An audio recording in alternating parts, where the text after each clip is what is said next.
Hi hello welcome back to my channel Mangalya Bandha. ನಾನು ಕಷ್ಟಪಟ್ಟಿದ್ದೀನಿ ಅಂತ ಯಾರು ಹೇಳಿದರು ಕಣ್ಮಣಿ? ಈಗಷ್ಟೇ ಸಂತೋಷವಾಗಿದ್ದೀನಿ. ಕೆಲಸಕ್ಕೆ ಹೋಗ್ತೀನಿ, ಮನೆಗೆ ಬರ್ತೀನಿ, ಆಗಾಗ ನಿಮ್ಮೆಲ್ಲರ ಜೊತೆ ಹೀಗೆ ಮಾತಾಡ್ತೀನಿ. ನನ್ನ ಮನಸ್ಸಿನಲ್ಲಿ ಯಾವ ಭಾರನೂ ಇಲ್ಲ ಅಂದಾಗ, ಸರಿ ಚೆಕಪ್ಗೆ ಹೋಗಿದ್ಯಾ ಅಂತ ಕಣ್ಮಣಿ ಕೇಳಿದಾಗ, ನಿನ್ನೆ ಅಷ್ಟೇ ಹೋದೆ ಕಣ್ಮಣಿ, ಬೇಬಿ ಚೆನ್ನಾಗಿದೆ, ನೀನು ತೋರಿಸ್ತೀಯಾ? ತೊಂದರೆ ಇಲ್ಲ. ಸರಿ, ನೀನು ಯಾವಾಗ ಚೆಕಪ್ ಹೋದೆ ಅಂತ ಕೇಳಿದ್ಲು. ನಾನು ಇವತ್ತು ಚೆಕಪ್ಗೆ ಹೋಗಬೇಕು ಅಂತ ಹೇಳಿದ್ಲು ಕಣ್ಮಣಿ. ಸರಿ ಕಣ್ಮಣಿ, ಹುಷಾರಾಗಿ ಹೋಗ್ಬಾ. ಸರಿ, ನಾನು ನಿನಗೆ ರಾತ್ರಿ ಕಾಲ್ ಮಾಡ್ತೀನಿ ಅಂತ ಹೇಳಿ ಫೋನ್ ಇಟ್ಲು ನೀಲು. ಹೊರಗೆ ಹೋಗಿ ಮಾದೇಶನಿಗೆ ಫೋನ್ ಕೊಟ್ಟಳು. ಅವಳನ್ನು ನೋಡಿದವನು, ಕಣ್ಮಣಿ ಊಟ ಮಾಡಿ ಹೊರಡು, ಇವತ್ತು ನಿನಗೆ ಚೆಕಪ್ ಇದೆಯಲ್ವಾ ಅಂದಾಗ ಅವಳಿಗಂತೂ ಎಲ್ಲಿಲ್ಲದ ಸಂತೋಷ. ಮಾವ, ನೀನು ನನ್ನ ಕರ್ಕೊಂಡು ಹೋಗ್ತೀಯಾ ಅಂತ ಕುತೂಹಲದಿಂದ ಕೇಳಿದ್ದು. ಅಪಾಯಿಂಟ್ಮೆಂಟ್ ಹಾಕಿ ಆಗಿದೆ ಅಂದಾಗ ಕಣ್ಮಣಿಯ ಸಂತೋಷಕ್ಕೆ ಪಾರವೇ ಇರಲಿಲ್ಲ. ಸಂತೋಷದಿಂದ ಈಗ ತನ್ನ ಕೊಠಡಿಗೆ ಹೋದವಳು ಸೀರೆಯನ್ನು ಬದಲಾಯಿಸ್ಕೊಂಡು ಕೆಳಗೆ ಬಂದಳು. ಕಣ್ಮಣಿ ಸ್ವಲ್ಪ ಹೊತ್ತಿನಲ್ಲಿ ಊಟ ಮುಗಿಸ್ಬಿಟ್ಟು ಇಬ್ಬರು ಆಸ್ಪತ್ರೆಗೆ ಹೊರಟರು. ಕಾರ್ನಲ್ಲಿ ಹೋಗುವಾಗ ಕಣ್ಮಣಿಯ ಬಳಿ ಮಾದೇಶ ಏನು ಕೂಡ ಮಾತಾಡಲಿಲ್ಲ. ಆದರೂ ಕಣ್ಮಣಿಯ ಮನಸ್ಸಿನಲ್ಲಿ ಚಿಟ್ಟೆಗಳು ಹಾರಾಡ್ತಾ ಇದ್ವು. ಪಾಪ ಅವಳಷ್ಟಕ್ಕೆ ಅವಳು ನಗ್ತಾ ಇದ್ಲು. ಆಗಾಗ ನಾಚಿಕೆಯಿಂದ ತನ್ನ ತಲೆಯ ಮೇಲೆ ತಾನೇ ಹೊಡ್ಕೊಳ್ತಿದ್ಲು. ಕನ್ನಡಿಯಲ್ಲಿ ಇದನ್ನು ಗಮನಿಸಿದವನಿಗೆ ಕಿರಿಕಿರಿ ಆಯಿತು. ಇವಳಿಗೇನು ಹುಚ್ಚು ಹಿಡ್ದಿದೆಯಾ ಅಂತ ಯೋಚಿಸಿದವನು ಈಗ ತನ್ನ ದೃಷ್ಟಿಯನ್ನು ತಿರುಗಿಸ್ದೇನೆ, ಯಾಕೆ, ಏನಾಯಿತು ಕಣ್ಮಣಿ? ಏನೋ ನಿನ್ನಿಷ್ಟಕ್ಕೆ ನೀನೇ ನಗ್ತಿದೀಯಾ, ತಲೆಗೆ ಹೊಡ್ಕೊಳ್ತಿದೀಯಾ, ಆಗಾಗ ನಾಚ್ಕೋತಿದೀಯಾ, ಏನಾದರೂ ಹೊಸ ಹೆಂಡ್ತಿಯ ನೆನಪಾ ಅಂತ ಕೇಳ್ದ. ಇಲ್ಲ ಮಾವ, ಅದು ಏನೂ ಇಲ್ಲ ಮಾವ ಅಂದರು. ಇಲ್ಲಿ ನೋಡು, ನಾನೇನು ನಿನ್ನ ಲವ್ ಮಾಡಿ ಪ್ರೀತಿಯಿಂದ ಆಸ್ಪತ್ರೆಗೆ ಕರ್ಕೊಂಡು ಹೋಗ್ತಿದ್ದೇನೆ ಅಂತ ತಪ್ಪಾಗಿ ತಿಳ್ಕೊಂಡು ನಿನ್ನ ಮನಸ್ಸಿನಲ್ಲಿ ಆಸೆಗಳನ್ನು ಬೆಳೆಸ್ಕೋಬೇಡ. ನಾನು ಮಗುವಿಗಾಗಿ ಮಾತ್ರ, ಅದನ್ನು ಬಿಟ್ಟರೆ ನಿನಗೂ ನನಗೂ ಯಾವುದೇ ಸಂಬಂಧ ಇಲ್ಲ, ಅರ್ಥ ಆಯ್ತಾ ಅಂತ ಕಟುವಾಗಿ ಹೇಳ್ದ. ಅವನು ರಸ್ತೆಯನ್ನು ನೋಡ್ತಾ ಕಾರ್ ಓಡಿಸ್ತಾ ಇರಲು ಅವಳ ಮುಖ ಬಾಡಿ ಹೋಯಿತು. ಮಗು ಹೊಟ್ಟೆಯಲ್ಲಿ ಅಲ್ಗಾಡಿದಾಗ ಮೆಲ್ಲನೆ ಹೊಟ್ಟೆಯನ್ನು ಸವರ್ಕೊಂಡ್ಳು. ಪಾಪು, ನಿಮ್ಮ ಅಪ್ಪನ ಸೊಕ್ಕನ್ನು ನೋಡಿದ್ಯಾ, ಹೇಗೆ ಮಾತನಾಡ್ತಿದ್ದಾರೆ ಅಂತ?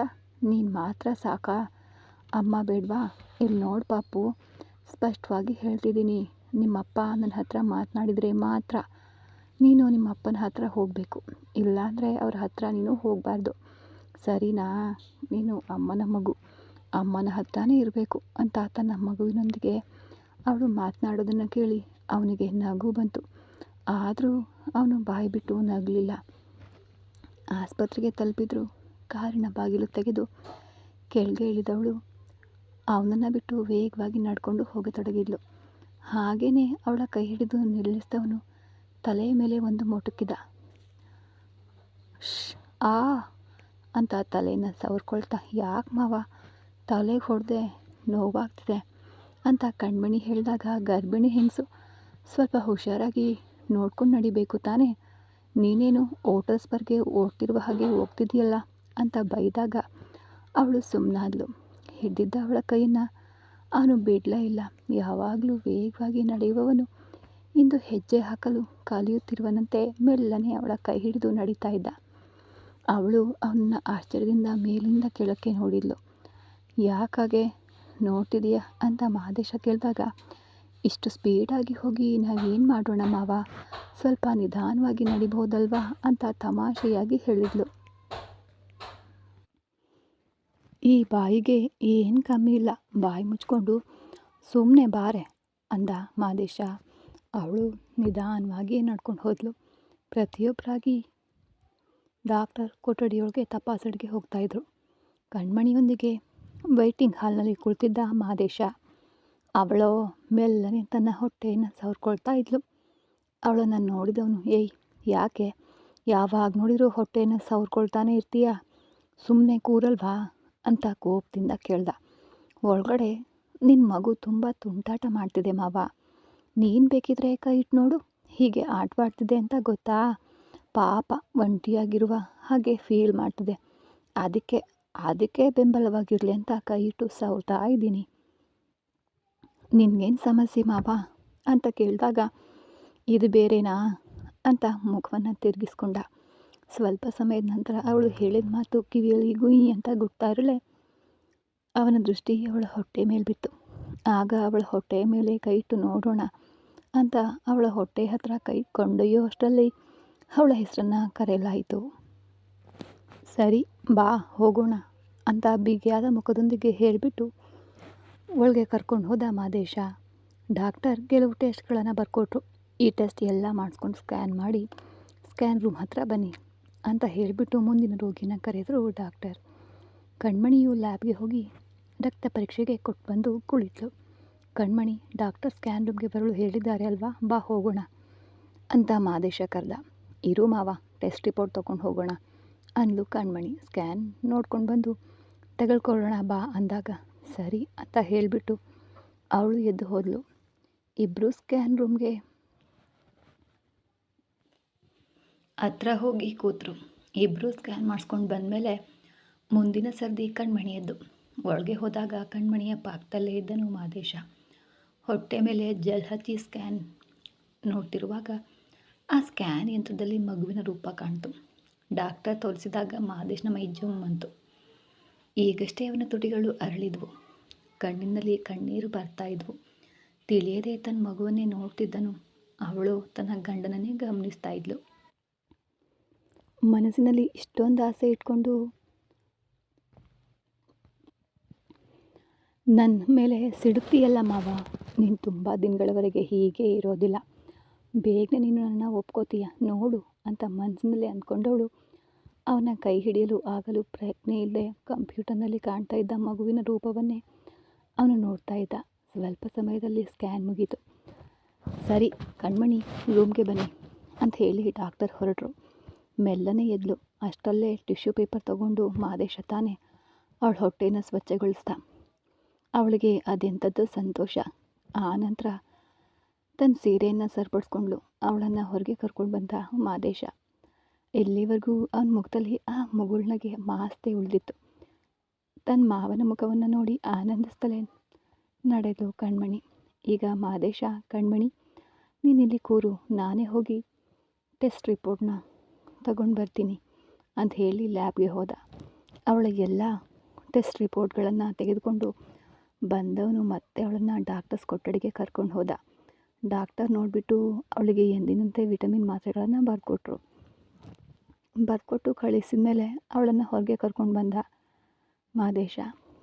ಆಗಲೇ ಅಲ್ಲಿ ಅರೆಬರೆಯಾಗಿ ಮುಖವನ್ನು ಮುಚ್ಕೊಂಡು ಮಹೇಶ್ನ ಮಗಳು ಭಾರತಿ ಮಹಡಿಗೆ ಹೋಗ್ತಿರೋದನ್ನು ಕಂಡು ಅವನು ಅಲ್ಲಿ ಹೋಗ್ತಿರೋದು ನಮ್ಮ ಭಾರತಿ ಥರ ಕಾಣ್ತಿದೆಯಲ್ಲ ಅಂತ ಯೋಚಿಸಿದವನಿಗೆ ಅವಳು ಮುಖ ಮುಚ್ಕೊಂಡು ಹೋಗ್ತಿರೋದು ಅನುಮಾನವನ್ನು ಹುಟ್ಟಿಸ್ತು.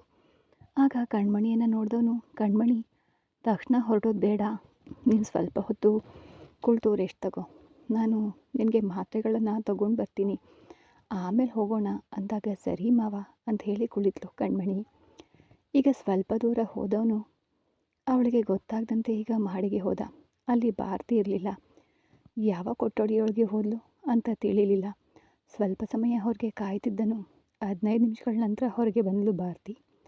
ಆಗ ಅವಳು ತಲೆಯ ಮೇಲೆ ಮುಚ್ಕೊಂಡಿದ್ದ ದುಪ್ಪಟ್ಟವನ್ನು ತೆಗೆದಿದ್ಲು. ಸರಿಯಾಗಿ ಹೊರಗೆ ಬಂದು ಮೆಟ್ಟಿಲುಗಳ ಹತ್ರ ಬರುವಾಗ ಅಲ್ಲಿ ನಿಂತಿದ್ದ ಮಹದೇಶ. ಅವನನ್ನು ನೋಡಿದವಳಿಗೆ ಗಾಬರಿ ಆಯಿತು.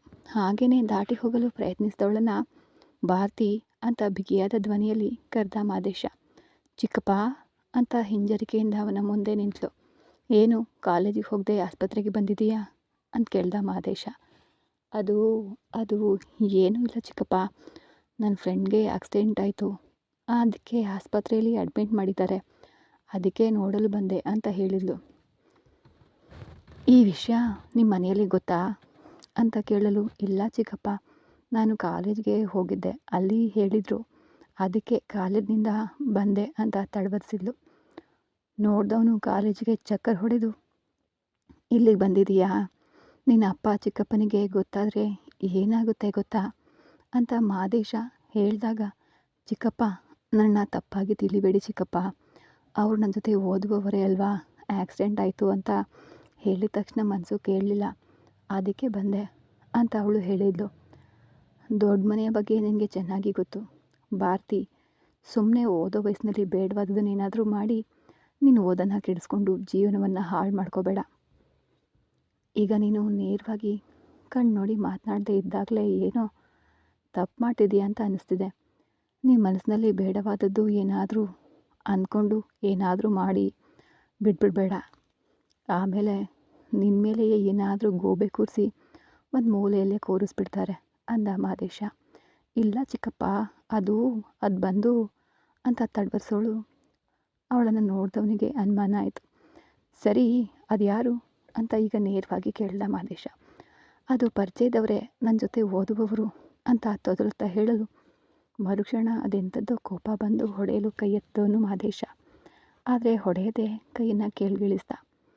ಅವಳು ಹೊಡೆಯಲು ಕೈ ಎತ್ತಿದ ಕೂಡಲೇ ಬಿಗಿಯಾಗಿ ಕಣ್ಮುಚ್ಕೊಂಡು ಚೂಡಿದಾರದ ದುಪ್ಪಟ್ಟವನ್ನು ಗಟ್ಟಿಯಾಗಿ ಹಿಡ್ಕೊಂಡಿದ್ಲು. ಪೆಟ್ಟು ಬೀಳಲಿಲ್ಲ ಅಂದಾಗಲೇ ಕಣ್ ತೆರೆದು ನೋಡಿದ್ಲು. ಹೆಣ್ಮಗು ಅಂತ ಹೊಡಿಬಾರ್ದು ಅಂತ ಸುಮ್ಮನೆ ಇದ್ದೀನಿ, ಏನು ಸುಳ್ಳು ಹೇಳ್ತಿದೀಯಾ? ಇಲ್ಲಿ ನೋಡು, ಓದಬೇಕಾದ ವಯಸ್ಸಿನಲ್ಲಿ ಮರ್ಯಾದೆಯಿಂದ ಓದು. ಅದನ್ನು ಬಿಟ್ಟು ಲವ್ ಗಿವು ಅಂತ ನಿನ್ನ ಜೀವನವನ್ನು ನಾಶ ಮಾಡ್ಕೋಬೇಡ. ನಿನ್ನ ಕುಟುಂಬಕ್ಕೂ ನನಗೂ ಅದು ಆಗಿ ಬರಲ್ಲ. ಅದಕ್ಕಾಗಿ ಮಗು ಹೇಗೆ ಹೋದರೂ ಹೋಗಲಿ ಅಂತ ಸುಮ್ಮನೆ ನೋಡಿಕೊಂಡು ಇರೋದಿಲ್ಲ. ಅರ್ಥವಾಯ್ತಾ? ಇದ್ರ ಮೇಲೆ ಎಲ್ಲಾದರೂ ನೀನು ನನಗೆ ಒಬ್ಬಂಟಿಯಾಗಿ ಕಂಡ್ರೆ ನಾನು ನಿನ್ನ ನೋಡಿದ್ರೆ ಅಷ್ಟೇ ಕತೆ ಅಂದ. ಸಾರಿ ಚಿಕ್ಕಪ್ಪ, ನಾನು ಕಾಲೇಜ್ಗೆ ಹೋಗ್ತೀನಿ ಅಂತ ಹೇಳಿ ಕದಲಲು ಮುಂದಾದ್ಲು. ಕಾಲೇಜ್ಗೆ ಚಕ್ಕರ್ ಹೊಡೆದು ಬಂದುಬಿಟ್ಟು ಈಗ ಮತ್ತೆ ಕಾಲೇಜಿಗೆ ಹೋಗ್ತೀಯಾ? ಸರಿಯಾಗಿ ಮನೆಗೆ ಹೋಗು ಅಂದಾಗ, ಇಲ್ಲ ಚಿಕ್ಕಪ್ಪ, ಕಾಲೇಜ್ ಮುಗಿಯದೆ ಮನೆಗೆ ಹೋದರೆ ಪ್ರಶ್ನೆ ಕೇಳ್ತಾರೆ ಅಂದ್ಲು. ಹಾಗಾದರೆ ಈಗ ಎಲ್ಲಿಗೆ ಹೋಗ್ತೀಯಾ ಅಂತ ಮತ್ತೊಮ್ಮೆ ಅವನು ಪ್ರಶ್ನೆ ಕೇಳ್ದ. ಆಗ ಅವಳು ಫ್ರೆಂಡ್ ಹೊರಗಡೆ ನಿಂತಿದ್ದಾಳೆ, ಅವಳ ಮನೆಗೆ ಹೋಗಿ ಸಂಜೆ ಮನೆಗೆ ಹೋಗ್ತೀನಿ ಅಂದ್ಲು. ಇಲ್ಲಿ ನೋಡಿ ಭಾರತಿ, ತಪ್ಪಿನ ಮೇಲೆ ತಪ್ಪು ಮಾಡಬೇಡ. ನೀನು ಏನೇ ಸುಳ್ಳು ಹೇಳಿದೀಯಾ ಅಂತ ನನಗೆ ಸ್ಪಷ್ಟವಾಗಿ ಗೊತ್ತಾಗ್ತಿದೆ. ಹೆತ್ತವರಿಗೆ ಗೊತ್ತಾಗದಂತೆ ಬುದ್ಧಿವಂತಿಕೆಯಿಂದ ಮಾಡ್ತಿದ್ದೀನಿ ಅಂತ ಅಂದ್ಕೊಂಡು ನಿನ್ನ ಜೀವನವನ್ನು ನೀನೇ ಕೆಡಿಸ್ಕೊಳ್ಬೇಡ. ಕಾಲೇಜ್ಗೆ ಹೋಗಲು ಸಾಧ್ಯ ಇಲ್ಲ, ಪರವಾಗಿಲ್ಲ, ನೇರವಾಗಿ ಮನೆಗೆ ಹೋಗು. ಮನೆಯಲ್ಲಿ ಕೇಳಿದರೆ ಹುಷಾರಿಲ್ಲ, ಅದಕ್ಕೆ ಪರ್ಮಿಷನ್ ತಗೊಂಡು ಬಂದೆ ಅಂತ ಹೇಳಿದರೂ ತಪ್ಪಿಲ್ಲ. ಅದನ್ನು ಬಿಟ್ಟು ಹೀಗೆ ಫ್ರೆಂಡ್ ಮನೆಗೆ ಹೋಗ್ತೀನಿ ಅಂತ ಹೋಗಿ ಬೇಡವಾದದ್ದೇನಾದರೂ ಮಾಡಿ ಸಮಸ್ಯೆಯಲ್ಲಿ ಸಿಕ್ಕಾಕೊಳ್ಬೇಡ ಅಂತ ಹೇಳ್ದ. ಸರಿ ಚಿಕ್ಕಪ್ಪ ಅಂತ ಹೇಳಿ ಅವಳು ಹೊರಟು ಹೋದ್ಲು. ಹೊರಟು ನಿಂತವನಿಗೆ ಮಾದೇಶನಿಗೆ ಅನುಮಾನ ಬಂತು. ಸರಿ, ಆ ರೂಮ್ನಲ್ಲಿ ಯಾರಿದ್ದಾರೆ ಅಂತ ನೋಡ್ಕೊಂಡು ಬರೋಣ ಅಂತ ಯೋಚಿಸಿದವನು ಈಗ ಆ ರೂಮ್ಗೆ ಹೋಗಿ ಬಾಗಿಲು ತೆಗೆಯಲು ಒಳಗಡೆ ಪೆಟ್ಟು ಬಿದ್ದ ಸ್ಥಿತಿಯಲ್ಲಿ ದೀಪಕ್ ಇದ್ದ. ಅವನ ಪಕ್ಕದಲ್ಲೇ ಸಂಜಯ್ ಕೂಡ ಇದ್ದ. ಮಾದೇಶ ಆ ಕೋಣೆಯೊಳಗೆ ಹೋಗಿ ನೋಡಿದಾಗ ದೀಪಕ್ ಗಾಯಗೊಂಡ ಸ್ಥಿತಿಯಲ್ಲಿದ್ದ. ಅವನ ಪಕ್ಕದಲ್ಲಿ ಸಂಜಯ್ ಇದ್ದ. ಏಯ್, ನೀನು ಸಂಜಯ್ ತಾನೇ? ಇವನು ನಿನ್ನಣ್ಣ ದೀಪಕ್ ಹೌದಾ? ನೀವಿಬ್ಬರು ಎಲ್ಲಿದ್ದೀರಾ? ನಿಮ್ಮನ್ನು ನೋಡಲು ಭಾರತಿಯಾಗಿ ಬಂದ್ಲು ಅಂತ ಕೇಳ್ದ. ಮಾದೇಶನನ್ನು ನೋಡಿ ಇಬ್ಬರಿಗೂ ಪ್ರಾಣ ಭಯ ಶುರುವಾಯಿತು. ಸಾಮ್ರಾಟ್ ಆದರೂ ಸ್ವಲ್ಪ ಕರುಣೆ ಬಿಟ್ಟು ತೋರಿಸಿ ಬಿಟ್ಬಿಡ್ಬಹುದು. ಆದರೆ ಈ ಮಾದೇಶನಿಗೆ ಆ ಕರುಣೆ ಅನ್ನೋದೇ ಗೊತ್ತಿಲ್ಲ. ಅವನ ಬಗ್ಗೆ ಸಂಪೂರ್ಣವಾಗಿ ತಿಳಿದಿರೋದ್ರಲ್ಲಿ ದೀಪಕ್ ಕೂಡ ಒಬ್ಬ. ಕೇಳ್ತಾ ಇದ್ದೀನಿ ತಾನೇ? ಯಾಕೆ ಕಣ್ಣು ಬಿಡ್ತಿದೀಯಾ? ಭಾರತಿ ಯಾಕೆ ಇಲ್ಲಿಗೆ ಬಂದ್ಲು? ಅವಳಿಗೂ ನಿಮಗೂ ಏನು ಸಂಬಂಧ? ಈಗಾಗಲೇ ಈ ಸಂಜೆಯಿಂದ ನೀರು ಜೀವನದಲ್ಲಿ ದೊಡ್ಡ ಸಮಸ್ಯೆನೇ ಇದೆ. ಈಗ ಭಾರತಿ ಇಲ್ಲಿಗೆ ಬಂದು ಹೋಗಿದ್ದಾಳೆ ಅಂದರೆ ನಾನು ಕೇಳಿದ್ದಕ್ಕೆ ನನ್ನ ಜೊತೆ ಓದುವ ಹುಡುಗನಿಗೆ ಆಕ್ಸಿಡೆಂಟ್ ಆಗಿದೆ ಅಂತ ಹೇಳಿದ್ಲು. ನೀನೊಬ್ಬ ಡಾಕ್ಟರ್, ಹಾಗಿರುವಾಗ ನೀನು ಅವಳ ಜೊತೆ ಓದ್ತಿದೀಯಾ ಅಂತ ದೀಪಕ್ನ ನೋಡಿ ಕೋಪದಿಂದ ಕೇಳ್ದ. ಇಲ್ಲ, ಅದು ಬಂದು ಅಣ್ಣ, ಅವಳು ಮತ್ತು ಸಂಜಯ್ ಇಬ್ಬರು ಒಟ್ಟಿಗೆ ಓದ್ತಿದ್ದಾರೆ. ನನಗೆ ಪೆಟ್ಟಾಗಿದೆ ಅಂತಾನೆ ಭಾರತಿ ನೋಡಲು ಬಂದಳು ಅಂತ ತೊದಲ್ತಾ ಅವನು ಹೇಳ್ದ. ಪೆಟ್ಟಾಗಿ ತೊಟ್ಲಂತೆ ಕಟ್ಟಿ ನೇತು ಹಾಕಿದ್ದ ಆ ಕಾಲನ್ನು ಗಟ್ಟಿಯಾಗಿ ಹಿಡಿದು ತಿರುಚಿದ ಮಾದೇಶ. ಅವನು ಆ ಅಂತ ಅಮ್ಮ ಅಂತ ಕಿಚ್ಕೊಂಡ ದೀಪಕ್. ಉಸಿರು ಬಿಡಬಾರ್ದು ಅಂತ ಬಾಯಿ ಮೇಲೆ ಬೆರಳಿಟ್ಟು ಮಾದೇಶ ಕೇಳ್ದ. ಕೂಡಲೇ ದೀಪಕ್ ತನ್ನ ಬಾಯಿಯನ್ನು ಮುಚ್ಕೊಂಡು, ಏನು ಮಾಡ್ತಿದ್ದೀರಾ? ನಮ್ಮ ಮನೆಯ ಹುಡುಗಿಯನ್ನು ಏನು ಮಾಡಬೇಕು ಅಂತ ನಿರ್ಧರಿಸಿದ್ದೀರಾ? ಮನೆಗೂ ಗೊತ್ತಿಲ್ಲದೆ ಕಾಲೇಜ್ಗೆ ಚಕ್ಕರ್ ಹೊಡೆದು ನಿನ್ನ ನೋಡಲು ಬಂದಿದ್ದಾಳೆ ಅಂದರೆ ಇದರ ಅರ್ಥ ಏನು ಹೇಳು ಅಂತ ಆ ಕಾಲನ್ನು ಮತ್ತೆ ತಿರುಚಿದ ಮಾದೇಶ. ಅಯ್ಯೋ ನೋವಾಗ್ತಿದೆ ಅಣ್ಣ, ಬಿಡಿ, ಕಾಲು ಬಿಡಿ, ನಾನು ಅವಳು ಲವ್ ಮಾಡ್ತಿದ್ದೀವಿ ಅಂತ ಅವನು ಹೇಳಿದಾಗ ಮಾದೇಶನಿಗೆ ತಲೆಗಿರ್ರಂತು. ಪಾಪಿಗಳ ಅಂತ ತನ್ನ ಸೊಂಟದಲ್ಲಿ ಬಚ್ಚಿಟ್ಟಿದ್ದ ಲೈಸೆನ್ಸ್ ಇರುವ ರಿವಾಲ್ವರನ್ನು ತೆಗೆದುಕೊಂಡು ಅವನ ಮುಖಕ್ಕೆ ನೇರವಾಗಿ ಹಿಡ್ದ. ಇಲ್ಲಣ್ಣ, ಪ್ರೀತಿಸಿದ್ದು ಮಾತ್ರ. ನಾನು ಅವಳನ್ನು ತಪ್ಪಾಗಿ ಏನೂ ಮಾಡಿಲ್ಲ. ಸತ್ಯವಾಗಿಯೂ ನಾವಿಬ್ಬರು ಲವ್ ಮಾಡ್ತಿದ್ದೀವಿ. ಅವಳನ್ನು ನಾನು ತಪ್ಪಾಗಿ ಏನೂ ಮಾಡಿಲ್ಲ, ಹಾಗೆ ಏನೂ ಅಂದ್ಕೊಂಡಿಲ್ಲ ಅಂತ ತನ್ನ ಕೈಯನ್ನು ಆಡಿಸ್ತಾ ಅವನು ಕೇಳ್ದ. ಈಗ ಆ ಕಾಲನ್ನು ಬಿಟ್ಟು ಹಣೆಯ ಮೇಲೆ ಗಟ್ಟಿಯಾಗಿ ಬಂದೂಕನ್ನಿಟ್ಟ. ಮರ್ಯಾದೆಯಿಂದ ಹೇಳು,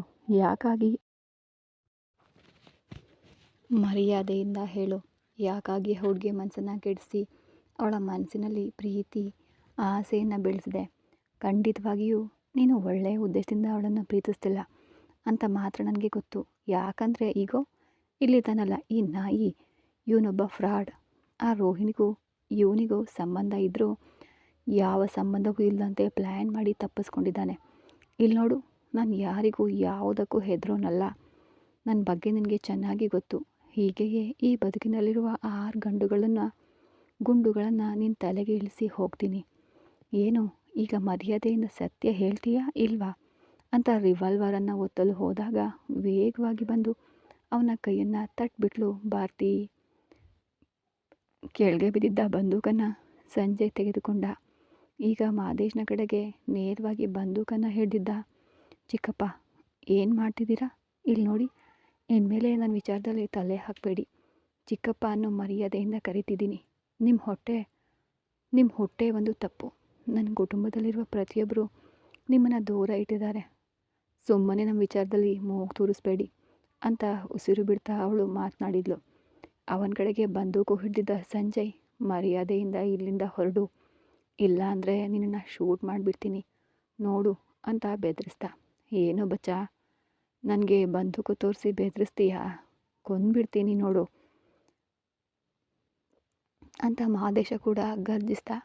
ಅವನು ಗರ್ಜಿಸಿದಾಗ ದೇಹ ನಡುಗ್ತಾ ಇದ್ರೂ ನಡುಗುವ ಕೈಯಲ್ಲೇ ಈಗಲೂ ಬಂದೂಕನ್ನು ಹಿಡ್ಕೊಂಡಿದ್ದ ಸಂಜಯ್ ಸ್ವಲ್ಪ ಹೊತ್ತು ಯೋಚಿಸಿದ. ಅವನ ಕೈಯಲ್ಲಿದ್ದ ರಿವಾಲ್ವರನ್ನು ಕಸಿದುಕೊಳ್ಳಲು ಮಾದೇಶ ಪ್ರಯತ್ನಿಸಿದ. ಅವನು ಅದನ್ನು ಒತ್ತಲು ಪ್ರಯತ್ನಿಸಿದ. ಅವನ ಕೈಯನ್ನು ತಿರುಚಿ ಬಂದೂಕನ್ನು ತನ್ನ ವಶಕ್ಕೆ ತೆಗೆದುಕೊಂಡನು ಮಾದೇಶ. ಏನು ನನ್ನ ಹತ್ರನೇ ಅಂತ ಹೇಳಿ ಈಗ ಭಾರತಿಯನ್ನು ನೋಡಿದವನು ಏನೋ ಚಿಕ್ಕ ಹುಡುಗಿ ಅಂತ ನೋಡಿದರೆ ದೊಡ್ಡ ದೊಡ್ಡ ಕೆಲಸಗಳನ್ನೆಲ್ಲ ಮಾಡ್ತಿದ್ದೀಯಾ? ಕುಟುಂಬದ ಮಾನ ಹರಾಜಾಕೋದಾಗಿಯೇ ನೀನು ಕಾಲೇಜ್ಗೆ ಹೋಗ್ತಿದ್ದೀಯಾ? ಇವನೊಬ್ಬ ಕಳ್ಳ. ನೀನು ಜೀವನ ನಾಶವಾಗೋದಕ್ಕೆ ಕಾರಣವೇ ಇವರೇ. ಆದರೆ ಇವರ ಜೊತೆ ಸೇರಿ ನೀನು ತಿರುಗ್ತಿದ್ದೀಯಾ? ಇಲ್ಲಿ ನೋಡು ಭಾರತಿ, ನೀನು ನನ್ನನ್ನು ತಪ್ಪಾಗಿ ಮಾತನಾಡಿದೀಯಾ ಅನ್ನೋ ಒಂದು ಕಾರಣಕ್ಕೆ ನೀನು ಹಾಳಾಗೋದ್ರೂ ಪರವಾಗಿಲ್ಲ ಅಂತ ನಾನು ನಿನ್ನನ್ನು ಬಿಟ್ಟು ಹೋಗಲು ಸಾಧ್ಯ ಇಲ್ಲ. ಮರ್ಯಾದೆಯಿಂದ ನನ್ನ ಜೊತೆ ಬಾ. ಇನ್ಮೇಲೆ ಇವನನ್ನು ನೋಡಲು ನೀನೇನಾದರೂ ಬಂದರೆ ಹಾಗೆ ನಿನ್ನ ನೇಣು ಹಾಗೆ ಸಾಯಿಸಿಬಿಡ್ತೀನಿ ಅಂತ ಕೋಪದಿಂದ ಮಾದೇಶ ಮಾತನಾಡಿದ. ಈ ಕಥೆ ಮುಂದುವರಿಯೋದು. ಮತ್ತೆ ಸಿಗೋಣ ಮುಂದಿನ ಎಪಿಸೋಡಲ್ಲಿ. ಈ ಕತೆ ಬಗ್ಗೆ ನಿಮ್ಮ ಅಭಿಪ್ರಾಯ ಅನಿಸಿಕೆಗಳನ್ನು ಕಮೆಂಟ್ ಮೂಲಕ ತಿಳಿಸಿ. ಧನ್ಯವಾದಗಳು.